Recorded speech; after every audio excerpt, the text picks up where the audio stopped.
सत श्री अकाल जी। वाहिगुरू जी का खालसा, वाहिगुरू जी की फतेह। दिन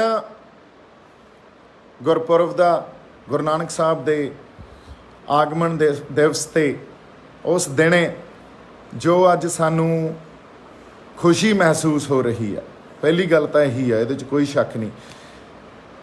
सतगुरु नानक प्रगटिया, मिटी धुंध जग चानण होया। लिटरली उही जमा प्रतख हो गई गल। ये जदों आपां कह रहे सी साडा संघर्ष अकाल पुरख वाहिगुरू की अगवाही च चल रहा, गुरु नानक साहब 10वें पातशाह आप अगवाही दे रहे हैं इस संघर्ष नूं, ये गल प्रतख हो गई। कला किवें वापरदी आ ये भी प्रतख हो गई। देखो तुसीं जिस आपां संघर्ष करना शुरू किया, उसे निशान साहब दे जशन मनाउण वाले दिन 3 खेती कानून रद्द हुंदे आ। हुण गल जिहड़ी साडे लई समझण वाली आ वो ये आ भी बहुत बंदे ये गल कह रहे सी भी ये इकल्ले सिखां दी लड़ाई नहीं आ, पर आपां इवेंट्स नूं समझीए। पहला इन्हां दा एक वड्डा लीडर मेघालय का गवर्नर एक इंटरव्यू या एक आपदे भाषण दौरान ये गल करता भी जो 26 जनवरी ते होया कुछ भी गलत नहीं सी। 26 जनवरी ते उस गुरु साहब दे पुत्तां नूं जिन्हें आपदा शीश दिता उत्थे, जिन्हें आपदा सिर दिता उत्थे, उन्हां नूं निशान साहब चढ़ाउण दा पूरा हक है। जे वो नहीं चढ़ाउणगे तां कौन चढ़ाउणगे? उस गल नूं प्रचारिया जांदा बहुत वड्डे लैवल ते, सब किते वायरल कीती जांदी है गल। उस तों बाद अगली गल ये आउंदी आ भी करतारपुर साहब दा लांघा खोल दिता जांदा। करतारपुर साहब दा लांघा खुलदा ते नाल गुरपुरब वाले दिन गुरपुरब दियां वधाइयां दे के 3 खेती कानून रद्द कर दिते जांदे आ। सो जिहड़ी गल वापर रही आ उस तो साडी समझ च एक गल तां आ गई भी किस तरह ये एज अ कम्यूनिटी है ना गुरु साहब की अगवाही च, गुरु साहब के सिद्धांतां ते आपां खड़ के एक लड़ाई लड़ी आ। हर साडा किसान उत्थे जिहड़ा बैठा बार्डरां ते, हर संघर्षी बंदा, हर किसी की जित आ। पर ये जित ने एक काम होर सानू समझाउणा आ, एक इहदे पिछे चल रही जिहड़ी पॉलिटिक्स आ उहनूं समझना भी बड़ा जरूरी आ भी ये किस कम्यूनिटी नूं खुश करन दी कोशिश की जा रही है। ये गल साडे लई समझनी बहुत जरूरी आ भी सरकार, मोदी गवर्नमेंट या स्टेट किस कम्यूनिटी नूं खुश करन दी कोशिश कर रही आ। इस करके अवेसले ना होयो। सानू हजे अवेसले होण दी कोई लोड़ नहीं। हजे ऐलानिया तौर ते उन्होंने आके जो अज गल्लां कीतियां सिर्फ वो साडे सामने आईयां। इदू बाद की होना, इदू बाद दी की जिहड़ी घटनावां दी अहमियत होऊगी वो की होऊगी, ये देखना साडे लई बहुत जरूरी आ। क्योंकि इत्थे 3 4 5 गल्लां साडे लई वाचनियां बहुत जरूरी आ। पहली गल, बीजेपी गौरमेंट बिना किसी डिस्कशन तो या जिहड़े लोग इन्हां खेती बिल्लां तो प्रभावित हुंदे आ उन्हां दे नाल कोई डिस्कशन करन या पार्लीमेंट च कोई डिस्कशन होई होवे, ये बिना किसी डिस्कशन तो खेती बिल ते कानून लागू कर दिंदे आ। फिर बिना किसी डिस्कशन तो खेती कानून रद्द कर दिंदे आ, रिपील कर दिंदे आ। सो इस गल नूं समझना भी जदों ये लागू कर रहे सी उदों इन्हां ने की सोचिया ते अज जे रिपील कीते अज की सोच रहे आ, साडे लई बहुत जरूरी आ। पहली गल। दूजी गल, जेड़ा भी कोई इस मोदी गवर्नमेंट नूं क्वेश्चन करदा उहनूं या तां खालिस्तानी या जिहादी या माओइस्ट कह के उहनूं ब्रांड कर देना। इन्हां नूं कोई क्वेश्चन कर लो तुसीं एंटी नैशनल हो। एंटी नैशनल सानूं 26 जनवरी वाले दिन भी दिखाया गया। तुसीं ये वेखो 26 जनवरी वाले दिन सानूं खालिस्तानी दस्सिया गया कि असीं उत्थे खालिस्तान का झंडा लहराउण आए ते तिरंगे का असीं निरादर किया, तिरंगा ला के सिटिया। मीडिया दीयां रिपोर्ट्स चैक करो। ਇਹਦਾ मतलब अज तुसी खालिस्तानियां दीयां मंगां नूं ठीक मन लिया।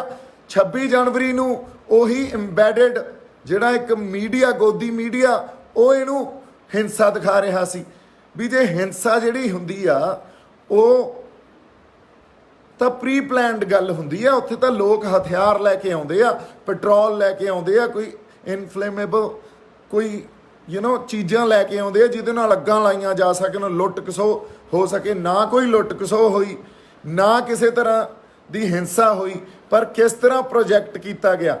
ਪਰ ਸਾਡੇ ਲਈ 26 ਜਨਵਰੀ ਨੂੰ ਇੰਨਾ ਕਿ ਦਿਖਾਉਣਾ ਵੀ ਇਹ ਕਮਿਊਨਿਟੀ ਜਾਂ ਇਹ ਕਿਹੜੇ ਲੋਕ ਆ ਜਿਹੜੇ ਨਿਸ਼ਾਨ ਸਾਹਿਬ ਦੀ ਅਗਵਾਈ 'ਚ ਤੇ ਕਿਸਾਨੀ ਝੰਡੇ ਨੂੰ ਨਾਲ ਰੱਖ ਕੇ, ਨਿਸ਼ਾਨ ਸਾਹਿਬ ਦੀ ਅਗਵਾਈ 'ਚ ਕਿਸਾਨੀ ਝੰਡੇ ਨੂੰ ਨਾਲ ਰੱਖ ਇੱਕ ਜਿਹੜੀ ਇੱਕ ਸਿੰਬੋਲਿਕ ਅਸੀਂ ਆਪਦੀ ਤਾਕਤ ਜ਼ਾਹਰ ਕੀਤੀ, ਸਟੇਟ ਨੂੰ ਇਹ ਦੱਸਿਆ ਵੀ ਸਾਡੀ ਅਬਿਲਿਟੀ ਕੀ ਆ, ਅਸੀਂ ਕਰ ਕੀ ਸਕਦੇ ਹਾਂ। ਤੁਸੀਂ ਇਹ ਗੱਲ ਸਮਝੋ, ਸਿੰਬੋਲਿਕਲੀ ਸਾਡੇ ਪ੍ਰੋਟੈਸਟ ਨੂੰ ਕਿੰਨਾ ਬਦਨਾਮ ਕੀਤਾ ਗਿਆ। ਅੱਜ ਉਸੇ ਪ੍ਰੋਟੈਸਟ ਦੀ ਵਿਕਟਰੀ ਆ ਜਿਹੜਾ ਲਾਲ ਕਿਲੇ ਤੇ ਨਿਸ਼ਾਨ ਸਾਹਿਬ ਝੂਲਿਆ ਸੀ, ਜਿਹਨੇ ਇਸ ਸੰਘਰਸ਼ ਨੂੰ ਕੱਲੇ ਦੇਸ਼ 'ਚ ਨਹੀਂ ਇੰਟਰਨੈਸ਼ਨਲੀ ਐਕਨੋਲੇਜ ਕੀਤਾ ਸੀ ਵੀ ਇਹ ਲੋਕ ਆਪਦੇ ਹੱਕ ਲੈਣ ਖਾਤਰ ਸੜਕਾਂ ਤੇ ਆ, ਤੰਬੂਆਂ 'ਚ ਬੈਠੇ ਆ। ਸਰਦੀ, ਗਰਮੀ, ਹੜ੍ਹ, ਹਨੇਰੀ ਸਭ ਕੁਝ ਹੰਢਾਈ ਜਾਂਦੇ ਆ। ਕਦੇ ਮੀਂਹ ਨਾਲ ਪਾਣੀ ਆ ਗਿਆ, ਕਦੇ ਅੱਗਾਂ ਲੱਗ ਗਈਆਂ, ਕਦੇ ਹਨੇਰੀ ਵਗ ਗਈ, ਕਦੇ ਉੱਥੇ ਤੱਤੀਆਂ ਠੰਡੀਆਂ ਹਵਾਵਾਂ, ਕੀ ਕੁਛ ਨਹੀਂ ਹੰਢਾਇਆ। ਸੋ ਇਹ ਸਾਡੀ ਕਲੈਕਟਿਵ ਵਿਕਟਰੀ ਆ। ਇਹ ਕਿਸੇ ਇੰਡੀਵਿਜੂਅਲ ਬੰਦੇ ਦੀ ਵਿਕਟਰੀ ਨਹੀਂ ਆ, ਇਹ ਉਸ ਗੁਰੂ ਦੀ ਕਲਾ ਵਾਪਰੀ ਆ।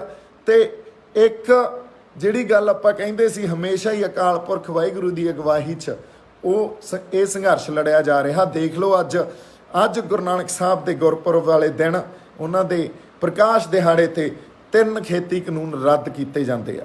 ਹੁਣ ਜਿਹੜੀ ਗੱਲ ਮੈਂ ਕਹੀ ਸੀ ਵੀ ਇਹ ਗੱਲਾਂ ਕਿਉਂ ਸਿੱਖਾਂ ਨੂੰ ਖੁਸ਼ ਕਰਨ ਦੀਆਂ ਕੋਸ਼ਿਸ਼ਾਂ ਕੀਤੀਆਂ ਜਾ ਰਹੀਆਂ, ਇਹਦੇ ਪਿੱਛੇ ਵੀ ਇੱਕ ਬਹੁਤ ਵੱਡੀ ਪੋਲਿਟਿਕਸ ਆ। ਕਿਉਂਕਿ 3 ਖੇਤੀ ਕਾਨੂੰਨ ਇਕੱਲੇ ਸਾਡੇ ਲਈ ਅਹਿਮੀਅਤ ਨਹੀਂ ਰੱਖਦੇ ਸੀ। ਇਹ ਆਪਾਂ ਪਹਿਲਾਂ ਵੀ ਕਹਿੰਦੇ ਸੀ ਵੀ ਕਾਨੂੰਨ ਰੱਦ ਵੀ ਹੋ ਜਾਣਗੇ ਤਾਂ ਕਿਸਾਨਾਂ ਦੀਆਂ ਜ਼ਿੰਦਗੀਆਂ ਉੱਥੇ ਹੀ ਖੜੀਆਂ, ਉਹਨਾਂ ਤੇ ਕਰਜ਼ੇ, ਉਹਨਾਂ ਦੀ ਖੁਦਕੁਸ਼ੀਆਂ ਨਹੀਂ ਰੁਕਦੀਆਂ, ਉਹਨਾਂ ਦੀਆਂ ਜ਼ਿੰਦਗੀਆਂ ਨਹੀਂ ਕਿਸੇ ਢੰਗ 'ਚ ਬਿਹਤਰ ਹੁੰਦੀਆਂ ਜਾਂ ਇਦੋਂ ਕਿਸੇ ਚੰਗੀ ਹਾਲਾਤ 'ਚ ਨਹੀਂ ਆਉਂਦੇ ਉਹ, ਹੈ ਨਾ। ਸੋ ਇਸ ਖਾਤਰ ਇਹ ਸੰਘਰਸ਼ ਤੇ ਇਹ ਲੜਾਈ ਜਾਰੀ ਆ। ਇਹ ਸਾਡੀ ਹੋਂਦ ਦੀ ਲੜਾਈ ਆ। ਸਾਡੀ ਹੋਂਦ ਨੂੰ ਜਦੋਂ ਵੰਗਾਰੋਗੇ, ਇਹ ਗੁਰੂ ਦੇ ਸਿੰਘ ਜਾਂ ਇਹ ਜਿਹੜਾ ਜਜ਼ਬਾ ਇਹ ਆਈ ਉੱਠੂਗਾ ਤੇ ਇਸੇ ਤਰ੍ਹਾਂ ਸੰਘਰਸ਼ੀ ਬੰਦੇ ਆ ਕੇ ਲੜਨਗੇ ਤੇ ਆਪਦੇ ਹੱਕਾਂ ਖਾਤਰ ਆਪਦੀ ਆਵਾਜ਼ ਬੁਲੰਦ ਕਰਨਗੇ। ਹੁਣ ਬਹੁਤ ਕੁਛ ਅੱਜ ਦੇ ਦਿਨ ਤੋਂ ਕਲੀਅਰ ਹੁੰਦਾ। ਇੱਕ ਗੱਲ ਇਹ ਕਲੀਅਰ ਹੁੰਦੀ ਆ ਵੀ ਇਹ ਸਰਕਾਰ ਕੱਲ੍ਹ ਤੱਕ ਕਿੱਡਾ ਵੱਡੇ ਤੌਰ ਤੇ ਇਹ ਗੱਲ ਪ੍ਰਚਾਰ ਰਹੀ ਸੀ ਵੀ ਸਾਡੇ ਨਾਲ ਤੁਸੀਂ ਖੇਤੀ ਕਾਨੂੰਨ ਤੁਹਾਡੇ ਹੱਕ 'ਚ ਆ, ਤੁਸੀਂ ਖੇਤੀ ਕਾਨੂੰਨਾਂ ਨੂੰ ਸਮਝ ਨਹੀਂ ਪਾ ਰਹੇ, ਤੁਸੀਂ ਖੇਤੀ ਕਾਨੂੰਨਾਂ ਤੇ ਸਾਡੇ ਨਾਲ ਆ ਕੇ ਕਿਸੇ ਰੀਜ਼ਨ ਦੇ ਕੇ ਗੱਲ ਕਰੋ। ਅਸੀਂ ਰੀਜ਼ਨ ਵੀ ਦਿੱਤੇ, ਅਸੀਂ ਇਹਨਾਂ ਨੂੰ ਸਮਝਾਉਣ ਦੀ ਕੋਸ਼ਿਸ਼ ਵੀ ਕੀਤੀ, ਕਦੇ ਨਹੀਂ ਇਹ ਸਮਝੇ। 700 ਸਾਡੇ ਕਿਸਾਨ ਆਪਦੀਆਂ ਜਾਨਾਂ ਕੁਰਬਾਨ ਕਰ ਗਏ, ਟਾਈਮ, ਰਿਸੋਰਸਿਸ ਕਿੰਨਾ ਕੁਛ ਲੱਗਿਆ। 1 ਸਾਲ ਤੋਂ ਵੱਧ ਬੰਦਿਆਂ ਨੂੰ, ਸਾਡੇ ਬਜ਼ੁਰਗਾਂ ਨੂੰ ਉੱਥੇ ਬੈਠਿਆਂ ਹੋ ਗਿਆ। ਪਰ ਅੱਜ ਆ ਕੇ ਚੋਣਾਂ ਦੇ ਕੋਲੇ ਆ ਕੇ ਸਿੱਖਾਂ ਨੂੰ ਖੁਸ਼ ਕਰਨ ਦੀ ਜਿਹੜੀ ਅੱਜ ਇੱਕ ਇਹਨਾਂ ਨੇ ਐਲਾਨ ਕੀਤਾ ਵੀ ਇਸ ਕਮਿਊਨਿਟੀ ਨੂੰ ਖੁਸ਼ ਕਰੋ। ਪਹਿਲਾਂ ਤਾਂ ਇਸ ਕਮਿਊਨਿਟੀ ਨੂੰ ਜੇ ਸੰਘਰਸ਼ ਕਰਦੇ ਆ ਤਾਂ ਉਹ ਸੰਘਰਸ਼ ਤੋਂ ਆਈਸੋਲੇਟ ਕਰੋ ਤੇ ਇਹਨਾਂ ਦੀਆਂ ਆਪਸ 'ਚ ਤਰੇੜਾਂ ਤੇ ਦਰਾਰਾਂ ਪਵਾ ਦਿਓ ਤਾਂ ਕਿ ਪਹਿਲਾਂ ਤਾਂ ਇਕੱਠੇ ਨਾ ਹੋ ਸਕਣ, ਜਥੇਬੰਦਕ ਨਾ ਹੋ ਸਕਣ ਤੇ ਸੰਘਰਸ਼ ਦਾ ਪਾਰਟ ਵੀ ਨਾ ਬਣ ਸਕਣ। ਉਦੋਂ ਬਾਅਦ ਅਸੀਂ ਕਿਸੇ ਵੀ ਸੰਘਰਸ਼ ਨੂੰ ਹੈਂਡਲ ਕਰ ਲਾਂਗੇ। ਸੋ ਇਹ ਗੱਲਾਂ ਆਪਾਂ ਬੜੀਆਂ ਵਿਚਾਰਨੀਆਂ, ਸਮਾਂ ਬੜਾ ਸੈਂਸਿਟਿਵ ਆ, ਹੈ ਨਾ।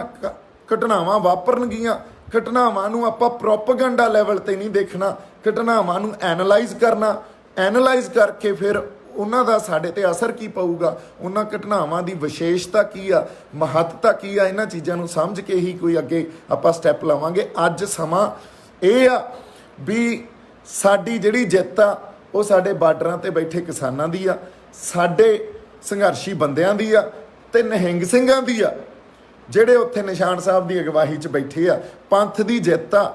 ਸ਼੍ਰੀ ਗੁਰੂ ਨਾਨਕ ਸਾਹਿਬ ਦੇ ਪ੍ਰਕਾਸ਼ ਦਿਹਾੜੇ ਤੇ ਅੱਜ ਇੱਕ ਗੱਲ ਤਾਂ ਇਹ ਸਰਕਾਰ ਨੂੰ ਵੀ ਸਮਝ ਆ ਗਈ ਵੀ ਸਿੱਖਾਂ ਨੂੰ ਜਾਂ ਇਸ ਕਮਿਊਨਿਟੀ ਨੂੰ ਜੇ ਅਸੀਂ ਕਹਾਂਗੇ ਵੀ ਇਹਨਾਂ ਨੂੰ ਇਹਨਾਂ ਦੇ ਹੱਕ ਨਹੀਂ ਮਿਲਣੇ ਚਾਹੀਦੇ, ਇਹ ਖਾਲੀ ਹੱਥ ਨਹੀਂ ਜਾਂਦੇ। ਇਹ ਕਿਸੇ ਵੀ ਐਕਸਟੈਂਟ ਤੱਕ ਜਾ ਕੇ ਸੰਘਰਸ਼ ਕਰਨ ਦਾ ਜਜ਼ਬਾ ਰੱਖਦੇ ਆ। ਇਹ ਚਿਣਗਾਂ ਸਾਡੇ ਅੰਦਰ ਸਾਡੇ ਗੁਰੂ ਸਾਹਿਬਾਨਾਂ ਨੇ ਲਾਈਆਂ, ਇਹ ਚਿਣਗਾਂ ਸਾਡੇ ਅੰਦਰੋਂ ਨਹੀਂ ਖਤਮ ਹੋ ਸਕਦੀਆਂ। ਅਗਲੀ ਜਿਹੜੀ ਗੱਲ ਬੜੀ ਇੰਪੋਰਟੈਂਟ ਆ, ਅੱਜ ਸਾਡੇ ਲਈ ਸੋਲੀਡੈਰਿਟੀ ਦਿਖਾਉਣ ਦਾ ਸਮਾਂ, ਇੱਕ ਜਿਹੜਾ ਸਾਡੇ ਕੋਲੇ ਏਕਤਾ ਦਾ ਜਜ਼ਬਾ ਹੋਣਾ ਚਾਹੀਦਾ, ਉਹ ਦਿਖਾਉਣ ਦਾ ਸਮਾਂ। ਕਿਸਾਨ ਆਗੂ ਕਿਸ ਤਰ੍ਹਾਂ ਇਸ ਪੂਰੀ ਗੱਲ ਨੂੰ ਐਨਾਲਾਈਜ਼ ਕਰਦੇ ਆ, ਉਹਨਾਂ ਦਾ ਕੀ ਸਟੈਂਡ ਹੁੰਦਾ, ਇਸ ਗੱਲ ਨੂੰ ਵੀ ਆਪਾਂ ਸਮਝ ਕੇ ਉਸ ਸੰਘਰਸ਼ ਦੇ ਤੇ ਉਹਨਾਂ ਦੇ ਨਾਲ ਰਹਿਣਾ। ਕਿਉਂਕਿ ਗੱਲ ਇਹ ਆ ਵੀ ਇਹ ਕਲੈਕਟਿਵ ਇੱਕ ਵਿਕਟਰੀ ਆ, ਕਲੈਕਟਿਵ ਡਿਸੀਜਨ ਹੀ ਹੁਣ ਅੱਗੇ ਲਿਆ ਜਾਊਗਾ। ਗਵਰਨਮੈਂਟ ਨੇ ਜੋ ਕਹਿਣਾ ਸੀ ਉਹ ਤਾਂ ਕਹਿਤਾ। ਦੇਖੋ 26 ਤੱਕ ਇਹਨਾਂ ਨੇ ਮੀਟਿੰਗਾਂ ਕੀਤੀਆਂ, 26 ਤੋਂ ਬਾਅਦ ਕੋਈ ਮੀਟਿੰਗ ਨਹੀਂ। ਆ ਕੇ ਸਿੱਧਾ ਯੂਨੀਲੈਟਰਲੀ ਇਹ ਸਾਡਾ ਫੈਸਲਾ ਵੀ ਅਸੀਂ ਕਾਨੂੰਨ ਰੱਦ ਕਰਦੇ ਹਾਂ, ਸਿੱਧਾ ਯੂਨੀਲੈਟਰਲੀ ਇਹ ਆ ਕੇ ਸਾਨੂੰ ਗੱਲ ਕਹੀ ਗਈ।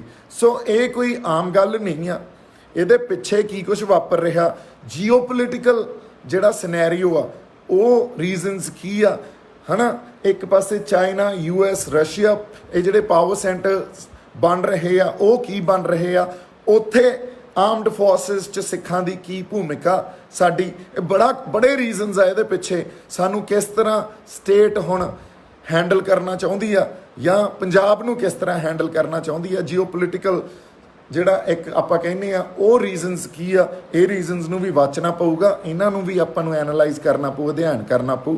ਸੋ ਮੈਂ ਇੱਕ ਗੱਲ ਜ਼ਰੂਰ ਕਹਿਣਾ ਵੀ ਅੱਜ ਗੁਰਪੁਰਬ ਦੇ ਦਿਨ ਤੇ ਜਿਨ੍ਹਾਂ ਕਿਸਾਨਾਂ ਨੇ ਆਪਦੀਆਂ ਜ਼ਿੰਦਗੀਆਂ ਕੁਰਬਾਨ ਕੀਤੀਆਂ, ਉਹਨਾਂ ਲਈ ਵੀ ਦੀਵੇ ਆਪਾਂ ਬਾਲਾਂਗੇ, ਅਰਦਾਸ ਕਰਾਂਗੇ ਤਾਂ ਕਿ ਗੁਰੂ ਨਾਨਕ ਸਾਹਿਬ ਉਹਨਾਂ ਨੂੰ ਆਪਦੇ ਚਰਨਾਂ 'ਚ ਨਵਾਜ਼ਣ, ਜਗ੍ਹਾ ਦੇਣ, ਪਰਿਵਾਰਾਂ ਨੂੰ ਭਾਣਾ ਮੰਨਣ ਦਾ ਬਲ ਬਖਸ਼ਣ। ਲਖੀਮਪੁਰ ਖੀਰੀ 'ਚ ਜਿਹੜੇ ਸਾਡੇ ਸੰਘਰਸ਼ੀ ਬੰਦੇ ਜਿਨ੍ਹਾਂ ਉੱਥੇ ਜਾਨਾਂ ਗਈਆਂ, ਉਹਨਾਂ ਨੂੰ ਵੀ ਅੱਜ ਆਪਾਂ ਉਹਨਾਂ ਦੀ ਰੂਹ ਦੀ ਜਾਂ ਉਹਨਾਂ ਦੀ ਜਿਹੜੀ ਇੱਕ ਆਪਾਂ ਕਹੀਏ ਵੀ ਗੁਰੂ ਸਾਹਿਬ ਦੇ ਕੋਲੇ ਉਹਨਾਂ ਦੀ ਜਗ੍ਹਾ, ਉਹਨਾਂ ਨੂੰ ਗੁਰੂ ਸਾਹਿਬ ਨਵਾਜ਼ਣ, ਉਹਦੇ ਲਈ ਵੀ ਅਰਦਾਸ ਕਰਾਂਗੇ। ਸੋ ਜਿੱਤ ਸੰਘਰਸ਼ੀ ਬੰਦਿਆਂ ਦੀ ਆ, ਸਾਡੇ ਜਿਹੜੇ NRI ਜਾਂ ਜਿਹੜਾ ਸਾਡਾ ਪੂਰਾ ਡਾਇਸਪੋਰਾ ਬੈਠਾ ਉਹਨਾਂ ਦੀ ਆ। ਉਹਨਾਂ ਨੇ ਇੰਨਾ ਸਪੋਰਟ ਕੀਤਾ ਇਸ ਸੰਘਰਸ਼ ਨੂੰ, ਪਰ ਹਜੇ ਆਉਣ ਵਾਲੇ ਸਮੇਂ 'ਚ ਜੋ ਇਨਸੀਡੈਂਟਸ ਅਨਫੋਲਡ ਹੋਣੇ ਆ, ਉਹਨਾਂ ਨੂੰ ਸਮਝਣਾ ਬਹੁਤ ਜ਼ਰੂਰੀ ਆ। ਉਹਨਾਂ ਇਨਸੀਡੈਂਟਸ ਨੂੰ ਆਪਾਂ ਐਨਾਲਾਈਜ਼ ਕਰਾਂਗੇ ਤੇ ਉਸ ਤੋਂ ਬਾਅਦ ਕੋਈ ਇੱਕ ਸਾਂਝਾ ਫੈਸਲਾ ਕਿਸਾਨ ਜਥੇਬੰਦੀਆਂ ਦੇ ਨਾਲ ਮਿਲ ਕੇ ਲਿਆ ਜਾਵੇ। ਕਿਸਾਨ ਜਥੇਬੰਦੀਆਂ ਦੇ ਆਗੂ ਇਸ ਫੈਸਲੇ ਨੂੰ ਕਿਵੇਂ ਦੇਖਦੇ ਆ, ਇਹ ਗੱਲ ਵੀ ਆਪਾਂ ਸਮਝੀਏ। ਸਾਨੂੰ ਐਜ਼ ਅ ਕਮਿਊਨਿਟੀ ਜਾਂ ਪੰਜਾਬ ਨੂੰ ਐਜ਼ ਅ ਇੱਕ ਸੂਬੇ ਦੇ ਤੌਰ ਤੇ, ਇੱਕ ਸਟੇਟ ਦੇ ਤੌਰ ਤੇ ਕਿਵੇਂ ਇਸ ਫੈਸਲੇ ਨੂੰ ਲੈਣਾ ਚਾਹੀਦਾ, ਇਹ ਵੀ ਦੇਖਣਾ ਪਊਗਾ। ਪਰ ਪੰਜਾਬ, ਹਰਿਆਣਾ, UP 'ਚ ਬੈਠੇ ਸੰਘਰਸ਼ੀ ਬੰਦਿਆਂ ਨੂੰ ਜਿਹੜੇ ਜਾਂ ਹੋਰ ਜਿਹੜੇ ਸਾਰੇ ਸੰਘਰਸ਼ੀ ਬੰਦਿਆਂ ਨੂੰ, ਉਹਨਾਂ ਨੂੰ ਸਲਾਮ। ਸਾਰਿਆਂ ਦੀ ਜਿੱਤ ਆ, ਇੱਕ ਕਲੈਕਟਿਵ ਵਿਕਟਰੀ ਆ ਤੇ ਇਹਨੂੰ ਇੰਜੋਏ ਵੀ ਕਰੋ। ਇੱਕ ਸਿੰਬੋਲਿਕ ਗੱਲ ਇਹ ਆ ਵੀ ਜਿੱਥੇ ਉਹ ਕਦੇ ਖੜਦੇ ਹੀ ਨਹੀਂ ਸੀ ਆ ਕੇ, ਜਿਹੜੇ ਹੰਕਾਰ ਜਾਂ ਉਹਨਾਂ ਕੋਲ ਇੱਕ ਬਹੁਤ ਆਪਦਾ ਇੱਕ ਗਰੂਰ ਪੈਦਾ ਹੋ ਗਿਆ ਸੀ ਵੀ ਸਾਨੂੰ ਨਹੀਂ ਕੋਈ ਝੁਕਾ ਸਕਦਾ, ਤੁਸੀਂ ਉਸ ਗਰੂਰ ਨੂੰ ਝੁਕਾਤਾ, ਤੁਸੀਂ ਉਸ ਹੰਕਾਰ ਨੂੰ ਸੱਟ ਮਾਰੀ ਆ। ਤੇ ਇਹ ਸੱਟ ਬੜਾ ਕੁਛ ਸਾਨੂੰ ਦੇ ਕੇ ਜਾਊਗੀ, ਬੜਾ ਕੁਛ ਖੜਾ ਕਰੂਗੀ। ਮੇਰੇ ਵੱਲੋਂ ਬਹੁਤ ਸਾਰਾ ਪਿਆਰ, ਕਿਉਂਕਿ ਹਜੇ ਸ਼ੁਰੂਆਤ ਆ, ਆਪਾਂ ਗੱਲਬਾਤ ਫੇਰ ਕਰਾਂਗੇ। ਮੇਰੇ ਵੱਲੋਂ ਪਿਆਰ ਤੇ ਸਤਿਕਾਰ, ਜਿਉਂਦੇ ਵਸਦੇ ਰਹੋ, ਝੂਲ ਦੇ ਨਿਸ਼ਾਨ ਰਹਿਣ ਪੰਥ ਮਹਾਰਾਜ ਦੇ। ਵਾਹਿਗੁਰੂ ਜੀ ਕਾ ਖਾਲਸਾ, ਵਾਹਿਗੁਰੂ ਜੀ ਕੀ ਫਤਿਹ।